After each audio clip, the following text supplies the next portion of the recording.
You know, you could be a millionaire and the government will give you like $400 a week or more while you're looking for a job or a new job or something like that. Yeah, a millionaire. See, that's what's amazing. So many of these programs have no income requirements at all. And this is the unemployment money. I mean, I was looking at the data recently. There's like 10, 12,000 people every year that make over $500,000 a year and are collecting unemployment money, right?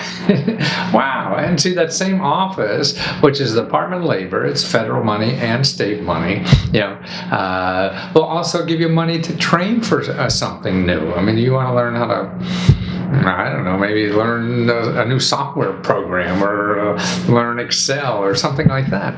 You know, you could get that money, or become a masseuse, or train for who knows what you want to do. Yeah, become an artist. That's available, you know, and these are at all the local offices. And remember, they're just not income dependent, and that's what people think. Well, you know, that's unemployment money, so if I make money, no, you know, you could be making as much as you want as long as you don't have a job right now and you're looking for one. And the way to find your local office is to go to servicelocator.org, servicelocator.org, okay? There, and you put in your zip code, find a local office, you know, talk to them. Oh, you may have to wait in the line a little bit, but these people are pretty well run nowadays, these offices, and you can get a lot of information on the website. And also remember, there's different ways to get unemployment money longer. So there are different criteria. It depends on certain things, and so you want to know all the options, because I know there's even certain money for if you lost a job because your business was hurt by imports or something like that, or exports, or, you know, international trade. So there's extra money for you to get retrained in something, you know, and that's available. So I mean, there's a lot of fine print in this, and the best way to do is to go on down and ask a lot of questions, because you don't know the questions to ask until you ask one and they say it's dumb. So then you ask another one, and that leads you, hey, well, what about this? So just keep on your toes and keep asking away.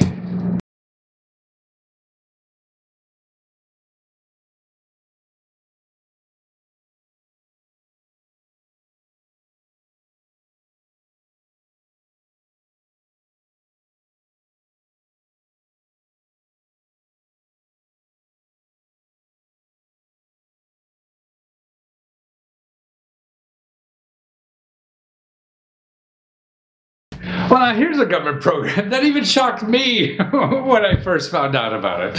It's a place of undispersed child support collected money. Yeah, the government has an office over the Department of Health and Human Services that collects child support money. Actually, they don't do the collecting. They manage offices all over the state. Every state has an office, you know, that they manage. So the offices for free will go out and beat on people who don't pay their child support. I mean, they get it from their tax returns. They could, you know, not let them get a passport. They take refunds from the government out of them, so they could really enforce it, you know, better than any lawyer can or anything.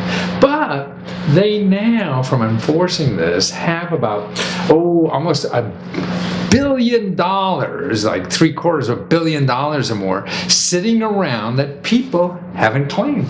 People move, they send a check, they're not there, it comes back and it sits there, you know, waiting for you to call. You know, it's sort of like the refund check from the IRS you didn't get, but this is from child support. You know, and gosh, there must be a lot of people out there who have not collected child support, so it's a place you want to check just to see if there's a check waiting for you. And actually it'd be the same office that could go chase people down for you too.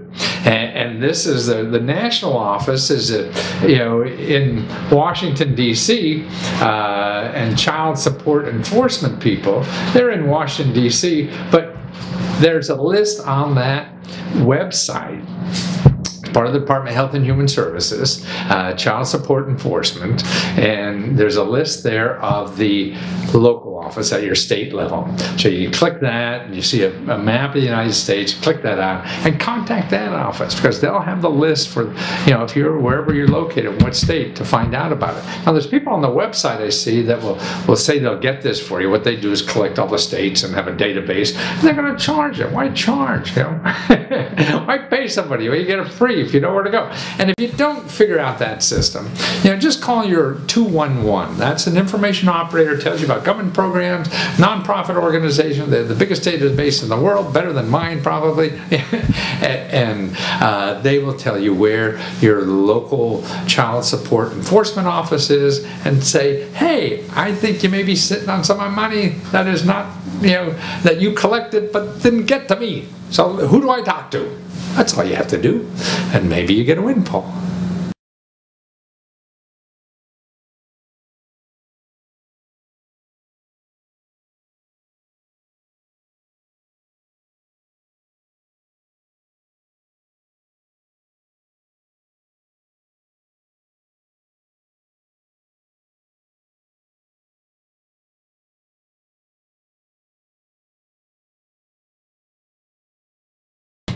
Okay, now here's a government office that collects child support enforcement for you.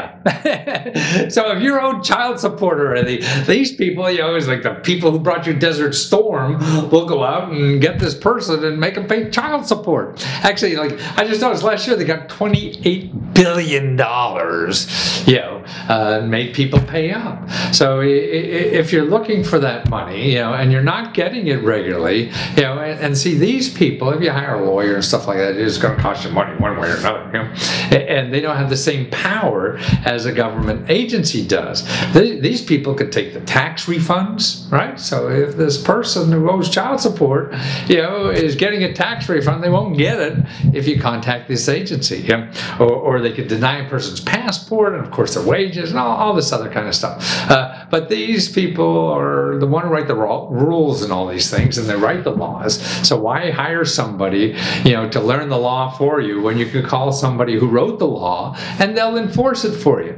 And the way you use them actually is you go to their website, Office of Child Support Enforcement, and that's part of the Department of Health and Human Services again, and keeping people, children and families together.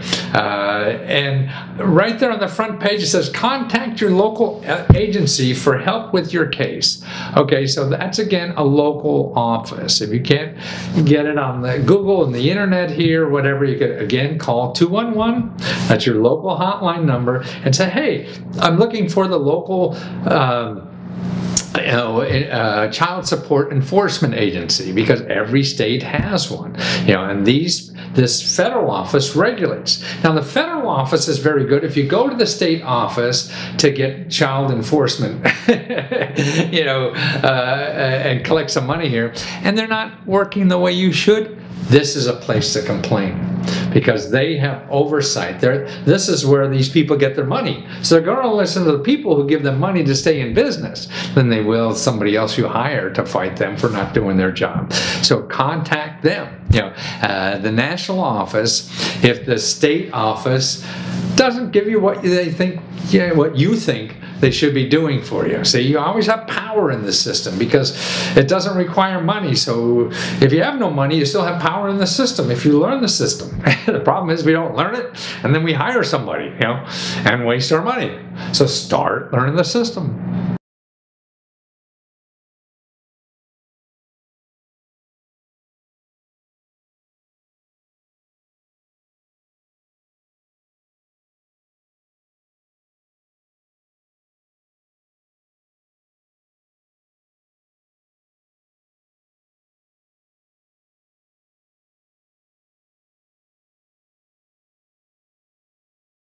Now here's another program that starts at the federal level, and it's to pay your utility bills, your heating and cooling stuff, and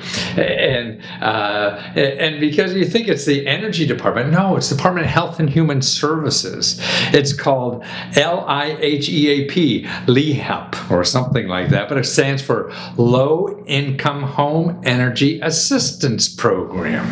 So Low Income Home Energy Assistance Program. And that's money again from the federal government, the Department of Health and Human Service, go to the state government, when it goes to individuals to help pay their heating and cooling bills, and also, like, if you have emergency, somebody cuts off your heating and cooling because you haven't paid your bill for stuff like that. But even regular, kind of money for every month because you can't, it's just too much for you to handle. Like the income requirement for this goes only up to about $35,000, and then, but you have to find your state office. So if you go and if you Google LIHEAP, L-I-H-E-A-P, and you'll come to the website, probably the first thing, at least was on my Google search, was the program, Low Income Energy Assistance Program. And over on the left-hand side, it has a little, options to click on. One is the state and territory grantee contacts. And when you click on that, then you get a map of the United States like you've seen before 1,000 times. You click on your state and the people are there to contact. And that's right, even though you're making more than $35,000 or any of these programs, even if you're over, you should call. I mean, if you're $100,000 over, don't bother. But if you're $5,000, $10,000, call, because you never know. And that's the important thing about this stuff. You just never know. You apply anyway. And it's called LIHEAP, L-I-H-E-A-P, to pay your heating and cooling bills, or even if you have emergency, to do that, or you have to, need a new heating and cooling system because your bills are so high and things like that. All those kinds of issues are solved there. And truthfully, if that doesn't solve your problem, then again, contact that 211 number. Because if you contact 211, there may be no other nonprofit organizations in your area that do the same thing. Because if somebody's solving a problem like the federal government, state government, local, there may be other nonprofits, other people doing the same thing. So you want to know about them too. The worst thing happened, you get money from all of them, right? But maybe that's not fair.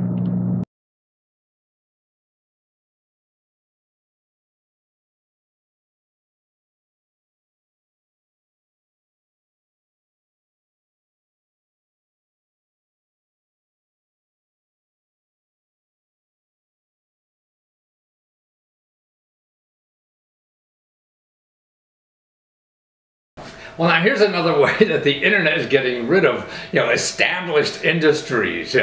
Not only is it getting rid of cable television and newspapers and magazines, but now temp agencies. Remember, at least when I was younger or something, you need a little bit of work or whatever, and you didn't want to commit to a full-time commitment or something, or even a part-time job where you had to be there every day. You would go to a temp agency and they would get, temporary jobs for you, short-term, longer-term, or whatever. Well, now those people are going away because it's done so much better on the internet. So you could go on your phone now and if you sign up for one of these temporary job places, you just see the jobs coming up. Hey, I'll take that one, and it's only for a day, it's only for 3 hours, or it's right now. Or you just say, hey, I'm available, for certain hours right now, and it's online. So people looking for people, just go on their phone and say, hey, these people look good, I need them to, cut my lawn, or I need them to help me build a website, or anything like that. It makes it so much easier, so much control over everybody. You don't have a middleman or a middle person or a middle company, that's taking so much of the profit and making things more complicated than they have to be. And see, with the internet, so the user is connected immediately with the person who wants to provide it, and they look at each other on the internet, and it's all vetted. The people who do the website that handles this make sure that you're legitimate and they handle the money, and so you don't have to worry about getting paid and things like that. But you have more control of your life. And that's what it is. You work when you want to, only when you want to, for the price you want to, and you don't get stuck with something. And then also it gives more power to the person looking for someone, because they could go through, oh, this person's available now, or when, or hey, this person looks nice, and you have the power to choose the kind of person that you really want. So this is where we're going now. And it's more and more things are going to be that way. And then also for an entrepreneur starting businesses. Now the next one you're going to see is a fellow who is, went to business school and everything, starting businesses, and while he was in college, he was working part-time jobs all the time. So he started a website for kids in college to get part-time money easily, without a commitment, and just looking at your phone, hey, I'll take that and make money right away, And that's what's happening. So you could start a business like that with no capital, no office or whatever, and you just start it with a website.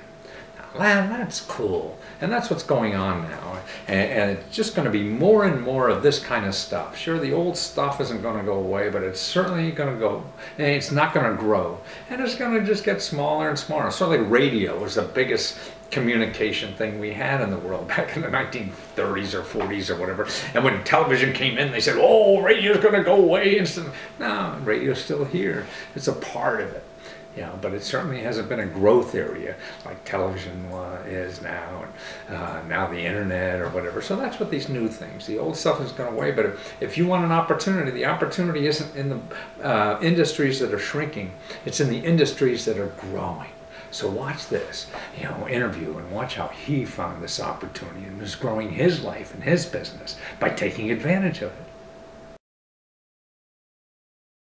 Well, Justin O'Hannessian, boy, I got that right. Well, this is an easier one. Collegelabor.org. And you're the guys that I need something moved. I need this pain in the ass thing I got to take care of, and I don't want to do myself. Even though I think I'm a strong old guy, I don't want to lug that thing around or cut that lawn or whatever. You guys do that with local college students, right? And You're growing this business. You've been at it 2 years, which is like being a grandfather in any of these industries now. So what made you start this thing? Well, the genesis of College Labor really began when, I was in college. My best friend and I, we came back home after our freshman year in college. And we're from San Francisco, so we thought, we'd get a job as waiters in San Francisco for the summer. And no one wanted to hire a couple college kids who weren't even 21, had no waiting experience, and we're only going to be around for the summer. So after looking for a job for about a month or so, we got desperate and pretty much said, let's do anything for money. So we went, printed out flyers, posted ads on Craigslist, just saying, hey, we're college kids, we'll do anything. And we got a job here, we got a job there, doing some moving help, helping at events, doing random odd jobs, and started making good money, and it was fun. I got to work with my buddy, and we eventually went out and worked, separately. I started our careers, but we always talked about all the fun we had, and meeting all the interesting people out in San Francisco and doing the fun jobs. So we always wanted to figured there was something there. We knew people liked hiring college kids, so we wanted to start some business around it. And 2 years ago, we launched College Labor. Wow. Well, listen, and you're saying your guys that work there make an average of like $25 an hour? Yeah, that's right. So on average, our students make about $25 an hour. Wow, that's amazing. Because you want to be a barista or something. I don't know in San Francisco, but here, I don't know, $12 an hour if you're lucky or something like that. And so even if you're not working 8 hours a day, you only have to work 4. You get the same amount of money. Yeah, exactly. That's why it works great too, because it works around their schedule. Yeah, they're not making $10 an hour, minimum wage, doing some menial job. And they're running their own business. They're managing a team of their friends, and so it's a great experience for them, not only just to make money, but just as a learning experience. But it's neat to me is that I can work when I want to work. Not some guy I commit to every day. I got to go in for these 5 hours, whatever the hell it is. And it's like jail after a while. Well, it's great too, because we have a lot of students who are student athletes and club sports teams and fraternities. So they've got a lot of activities in class. So this is a great way for them to make good money and work around their schedule. In fact, this weekend I got a big date. I need extra money, and I can just go on and put my name on and look for something, right? Exactly, yeah. and then also, from someone who needs help kind of thing. I just go on your site and I find somebody who's already been vetted by you guys, right? So you check these people out. That's right. So we've probably had over 2,000 students apply. In just the Bay Area and Los Angeles alone, and we've only accepted a little over 500 students. Wow. So definitely is a vetting process. We put them through an interview. There's an application process. Wow. So it's something that we take very seriously. Wow. So that's really like getting a government grant. Only about 25% of people apply. I get it. Yeah. I heard you know something about government grants too. So. Well, that's nice. I mean, that's what I think. What's nice about platforms like yours. I mean, before we used to use classified ads and Craigslist and this kind of stuff, and we didn't know who the heck. That's why we had so much trouble, I guess, on Craigslist. With that's right. People. So that's a big part of it. People see us, and we're cheaper than maybe your conventional service-based companies, much cheaper. But we're maybe a little more expensive than your random Craigslist provider. Right. But we're definitely adding that trust on top. So. Yeah. And people just like to help college students, so they'll maybe pay a little extra just to have a college student come help with that. Some random, stranger. Well, it's working, so it's obviously, the market's there, and that solves the problem. Guessing, why people don't, they're doing it. That's what counts, and people can get jobs and not have to, go, to work, or keep punching something on the. I mean, what the options? I mean, that flexibility to me is sort of like the key thing. I can wake up in the morning with a hangover, and I don't have to say I'm available, right? Oh, not our kids. They never have hangovers. Yeah, sure. Maybe the frat guys. One thing too, our mission really is to help these kids with the cost of college. It's not like they're paying their entire tuition with this money, but it definitely helps with their living expenses, food expenses, just basic costs of just being in college, and they tell us that all the time. So it's a great feeling when you help these kids out. Oh, nice. So you're really just in this for do good. That's why you don't charge any money, right? No. But it's and now you're in San Francisco and LA, right? And you've been bootstrapping this yourself now, but now you're convinced that there's a national market for this, and you're talking to VC people and investors, and you're going to explode around the country, so everybody will be able to use this soon, right? Exactly, that's the plan. So we started out in San Francisco alone, then expanded out to the Bay Area, and we really we knew in our gut that this thing would work in any major city. There's colleges in every major city. There's people who need help in every major city.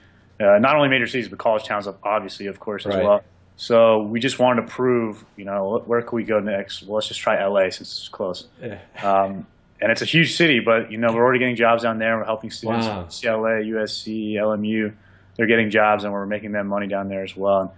And the plan is to raise some money, expand to 5 new markets, and then eventually, hopefully we're making a lot of money by then. We can expand all over the country. All over, then the world. Exactly, but right now, you're making a place where it makes the internet, and by you building this platform makes it easy for people looking for work and people that need help with something. And it's a one-stop shop, that you can go through where everybody's vetted out, and you don't have to worry about some stranger ripping you off because everything's taken care of. Exactly, and and these college kids can do a lot. They're smart kids. Yeah. Sometimes people ask, to do some jobs that maybe a college kid couldn't do. Sometimes you get these random. Can the kids refinish hardwood floors? Nah, but they can help the guy who's refinishing hardwood floors. But also, they could probably do a lot of, PC on your internet stuff or your computer stuff that you probably, not as versed in doing. And small businesses. The other day we had a law firm that needed some data entry, and people like that, or people need help. We have random people that need to type up they have an article that they want to send the family member. They don't want to type it up. They get us the random stuff like that. We get it all the time. So, well, I think that this is how a lot of people are going to start building their lives. I mean, it's not one job, living for 40, 50 years in one company and retiring. I don't think that's around as much anymore. We have to piece together things as we build one career, and we need a little extra money doing these other things, or and get extra jobs through college labor while we're going back to school and studying something else. Yeah, it's true. So we help recent graduates too. So we have a lot of recent graduates who they're just waiting they're applying to jobs, and they need some extra money while they're back at home living with their family. And we're a great option for them too. They help them make some money, just some spending money while they're waiting to get, start their career. Well, thank you for dropping your full-time job so you could do this and enjoy life a lot better. And now hundreds and thousands or whatever other people can do the same thing by going to collegelabor.org, right? Yep, collegelabor.org. That's the website. Thank you so much. Well, thank you, Justin. It's fun to talk to you, and thanks for doing this work. Take care.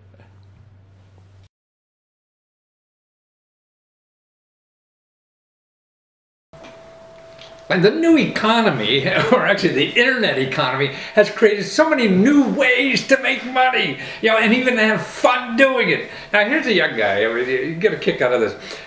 He's just having fun, and he's making your computer have fun. You know those little Lego toys we had as a kid? Well, he decided, heck, you know, the back of everybody's computer looks the same. Well, I got question marks on mine, thanks to my son anyway. But he said he's got a Lego thing you could just slap on the back of your computer, and then you put little Legos to make any kind of design you want. And so you walk into a coffee shop now, and it's going to be like a, you know, an art gallery, because everybody on the back of their computer now can make their own design. I mean, just to bring smiles to people. I mean, and you know what? For doing this little creative thing, he got over $80,000 already on the internet, that people who want this already. See, in other words, so he's sitting around, you know, with an idea. Gosh, I could bring fun to people's lives, you know. And it doesn't take, you know, a mathematical genius or anything like that to do it. It just takes somebody who wants to spread joy, you know, and that's it. So people will give you money because you're helping them be more joyful. Now, what could be better than that? And then you become more joyful because people are throwing money at your idea, you know, and that's fun. And that's why there's so many new ways now to take advantage of, you know, what's going on the internet to create, you know, ideas, to create money, and to create happiness and joy for other people. Now, what could be better than that? So watch this interview. Brett Miller with the brickcase.com. And the brickcase sounds like you're carrying a case of bricks, but you're not, man. You're making everybody with an Apple computer have the sexiest, most fun computer in the world, are you? That's our mission. Yeah. So everybody's sitting in coffee shops, look like they're working, but everybody will think, man, they're having fun because that computer looks like a big Lego toy or something. And so it's really like Legos you stick on the face of your computer make any design you want, isn't it? It's going to turn every coffee shop into a traveling art show. At least that's the plan. Well, that's terrific. I mean, on your Kickstarter campaign, I mean, there's a cute image of this little girl coming up to somebody in the coffee shop just looking with all eyes at the back of this guy's computer or whatever. Yeah, we set that up there, and it's funny. When kids see that, they can't not touch it, right? There's something so intuitive about these toy bricks that you just have to play with them. Right. So they're really toy bricks from like a Lego or something like that, and you put something on the flat part of your back of your screen, and then you could make any kind of designs with all these bricks, huh? Yeah. You just snap the case on the cover, and then you're good to go. People are already coming up with all these really great designs. We're getting emails from stuff they want to see. So I'm really excited to see what people come up with. So you're going to have like, brickcase contests, the sexiest contests back of the computer. Design of the month, yeah. We'll do an exclusive contest first with the backers on Kickstarter. Oh, wonderful. And then eventually we'll get to the point, I think, where people can upload their own designs and download them, and we'll build this whole community around these really neat designs. Well, you're bringing design. I mean, I think that's what's an exciting part of what's happening in our country now is that we're becoming more interested in design. Before it didn't matter, and it seemed like Europe was the ones that had the cool design. And now, I guess since Steve Jobs or whatever, we're getting really interested in how design not only sells, it's cool to have something that looks cool, like a question mark suit or something. Absolutely, yeah. The suit's great. I think that it's kind of about expressing yourself in different ways and that originality. So any way we can sort of facilitate that is a win. Well, when you say expressing yourself, I mean, and to me, it's sort of like bringing the inside of you out, because I think the more, and that's what to me my suit is, and I see people then now can do this with their computer. Everyone has the same computer, but we all are such unique individuals. And if we could show our uniqueness outside, then we attract the people who think that's cool. You know, if we just right, and then other people, we know if they like that design, they're going to like me because I'm going to like them. And it saves a lot of bullshit trying to figure that out. It's definitely an icebreaker. Yeah. And if they hate that design, they won't come near you, and that's great, because you don't have to waste your time with people you don't not going to like anyway. Everybody wins. Right. It's a win-win-win. And to get your computer, like it's only $35. That's it. You get the whole set and a bag of bricks. Yeah, the bag of bricks that comes with it. So we'll give you a few sample things to design to throw on there. A lot of people have their own bricks, and then of course we'll sell more bricks if you want them. But but yeah, that's it. And when you put it on, these things don't fall off. I mean, when you put it in your knapsack or whatever afterwards, you know, your laptop, they stay on. The trick is using those little 1x1 flat bricks. I've taken mine all over the world already, actually, in and out of backpacks. I've never lost one yet, so they slide really easy. Haven't lost a brick yet. They must be worth 2 mils or something like that a piece. But I mean, if I built the Eiffel Tower or something on the back, I would assume that would probably break off. But for simple designs, no, it works really well. Well, but I see one of the designs you have there as a sample too is a big, beautiful red question mark, which I obviously love, something like that. Yeah. So you guys are really software designers, and your company, Jolt Team, but you did this because you wanted to get in something like real or something, or why did you get out of software business? So we always thought it'd be cool to be part of a tangible product. Software is really cool because you can get it out to market quickly and really inexpensively. But if we could do something tangible is number one. And number two, there's this trend in Silicon Valley to where it's all about acquiring users and getting engagement and then figuring out how to monetize later.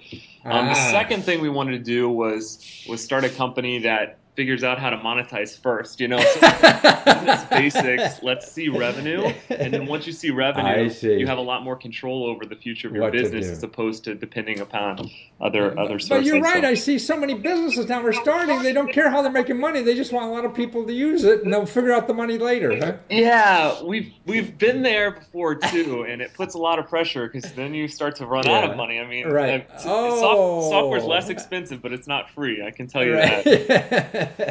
So now if you have bricks and mortar to send out, exactly, you're going to have green money coming in, and that solves the problem. And my God, you got like 1,300 people already want this thing, and you haven't even started making it yet. So you got a hot item, man. And so if people go to brickcase, BRICCASE.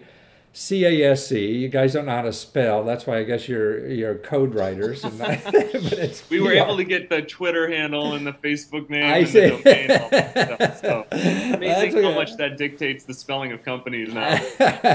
I know. BRICCASE.com. Go there, see the video, and that video is terrific. I mean, you didn't have to even hire talent. I mean, it's just music and beautiful designs that pop up on the back of this computer. Did you have to pay a royalty on the music, or you just don't ask, don't tell? No, we ended up using royalty-free music, so we wouldn't have I see. Because the music is delightful. I mean, it really keeps you engaged in what's going on there. It's wonderful. So people at least ought to see that if they don't want a bag of bricks. Right. But you do. 30 seconds. But you do, because you'll have the coolest computer in the coffee shop. And your kids will love you, right? Absolutely. Get your company to pay for it. Build your company logo on the back with some bricks. That's another thing too, right? Or put your phone number, for people that you're trying to pick up somebody or something. Yeah, there you go. Well, thank you so much, Brad. Pleasure to talk with you, and that's brickcase, BRICCASE.com. All right, thank you so much. Take care. Now, I think one of the most important things about life is having fun, because it solves so many problems. If you're having fun, man, it doesn't matter if you're winning or losing, you'll keep going. And that's what counts in life, is just keep going and keep going until you figure it out. And see, that's the problem working with big organizations. They're afraid to have fun.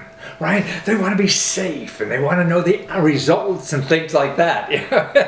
And when you're having fun, man, you're different, and then people are attracted to that, and people like you more because you're not the boring people that they see everybody else. And that's what's important. And that's why this next interview is about somebody who wants to have fun, and now he's getting $75,000 on the internet just for having fun. And what he did is has a greeting card that when you open the greeting card, it sings like happy birthday, gives you a birthday greeting for 3 hours. You close it, still going, you're hitting with a hammer, still going.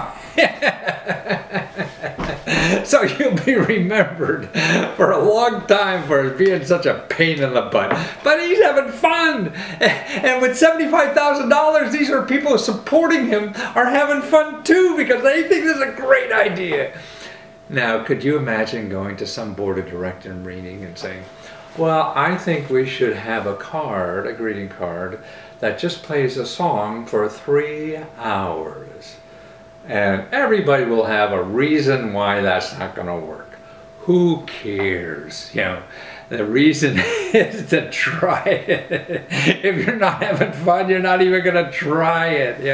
And then when you're having fun, the people around you have fun too. And you come home every night having fun, and then people at home like you more because you're not some miserable person coming home and kicking the dog because you had a bad day at the office, right? So that's what having fun is all about.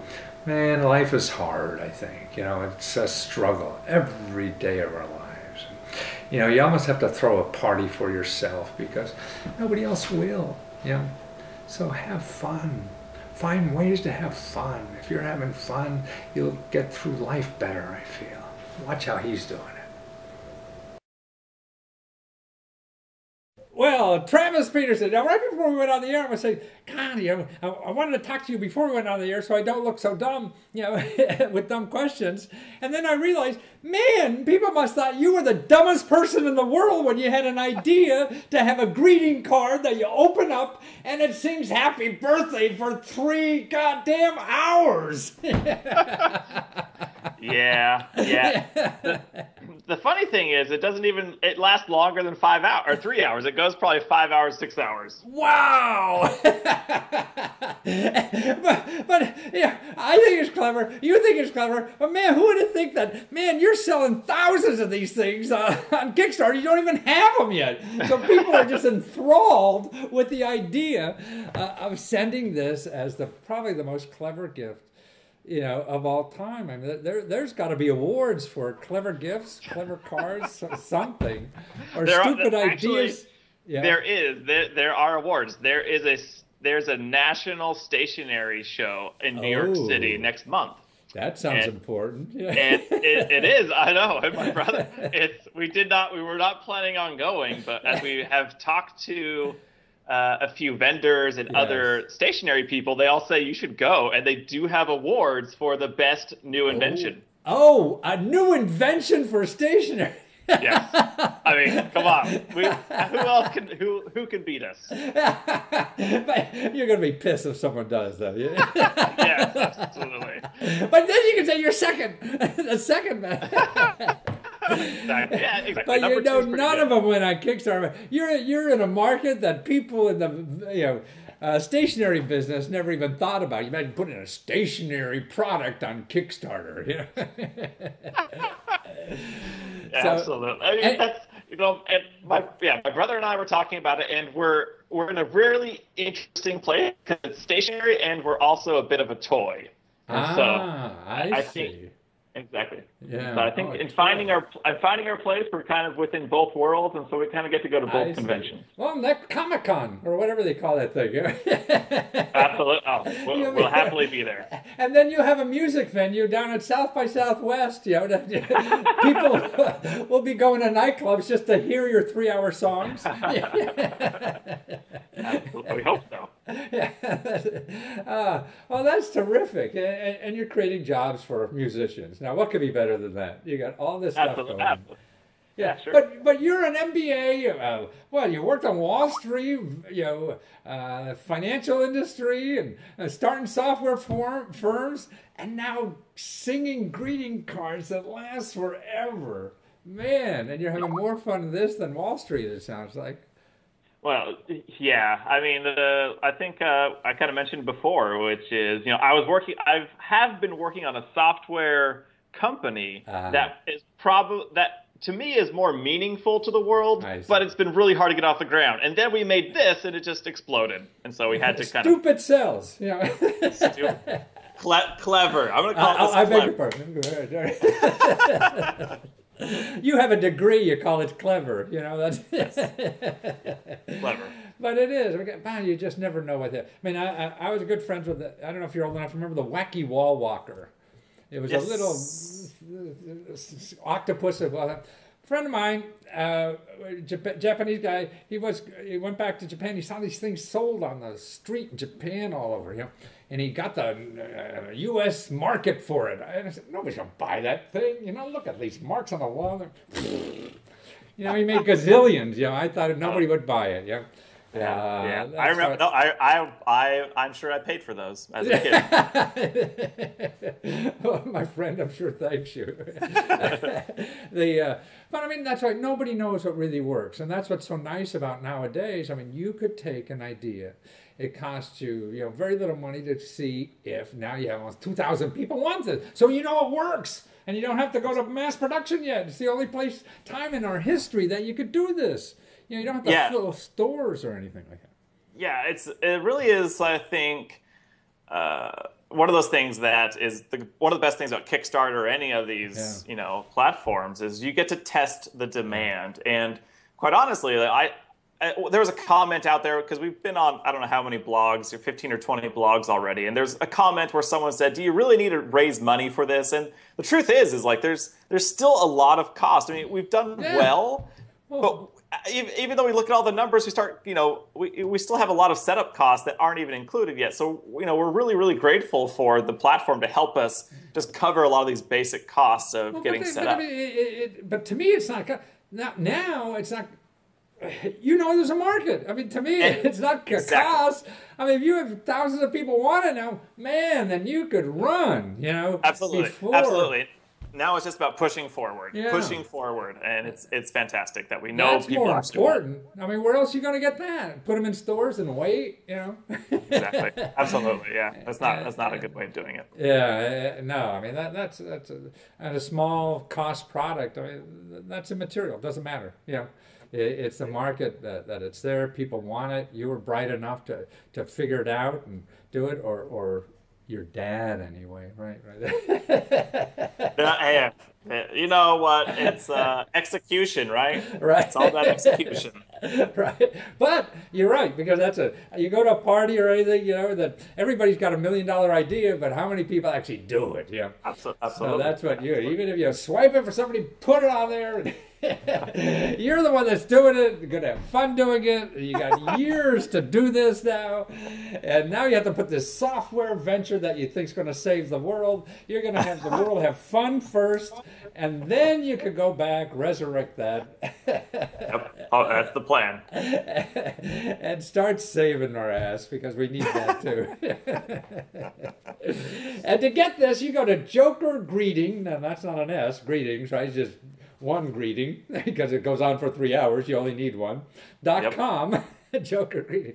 It's a terrific idea, and it's on Kickstarter. It's a cute little video that you did, and as you say, your partner brother with this, he's a video guy, huh? But how did he make you get to be such a good actor on this thing? I mean, that's a good question. I think I just like to sell, and I just put my heart and soul into this. Yeah. It's one of those things where I don't know. Maybe it's part of my Wall Street teaching of just learning to sell, and I didn't need to act.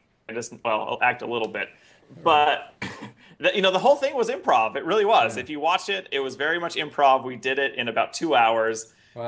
And it, No, look, it's sincerity, and that's what I felt, and it reminded me. I got starting to give speeches again and everything, and that's what draws in people. It's sincerity, and what you have in that video is, hey, yeah, you're saying this is a little stupid maybe, but man, it's fun, and your heart is there. You're not trying to be a used car salesman like somebody on TV, Yeah. Well, it's one of those, what, we just decided that in terms of making the video, we knew it was a goofy idea. And we love pranks. Like our family is all, we grew up doing pranks. This wasn't, so that was, it's in our DNA, in our family. Just ask my mom. And when we made this pitch, it just seemed to make a lot of sense to pitch it, sincere. Like, again, we think we know goofy. We know it's just a greeting card. We understand all of that. But I think in terms of kind of, really, if you look at it, if you watch the video, if you look at a lot of Kickstarter videos, they all become very sincere, world-saving, something or other, and it's like the right place to make that type of pitch. But no, I don't know. No, you're right, but I think it was sincere. I was thinking about my own presentation when I was looking at you. You are so natural doing it, and that really lends sincerity and authenticity to everything. And you can sell goofy stuff that way. So just wait. Our new video coming. Really? You got a new one? New ideas. Oh, I see. Yeah. Great. Well, thank you, Travis. And people go to jokergreeting, and that's without the S.com. Get one of these suckers. You have a birthday card, then you're going to have Christmas cards too, right? Yeah, absolutely. Christmas coming, Valentine's Day, thinking of you, more to come. Absolutely. Thinking of you forever. Thank you, Travis. Take care. Thank you.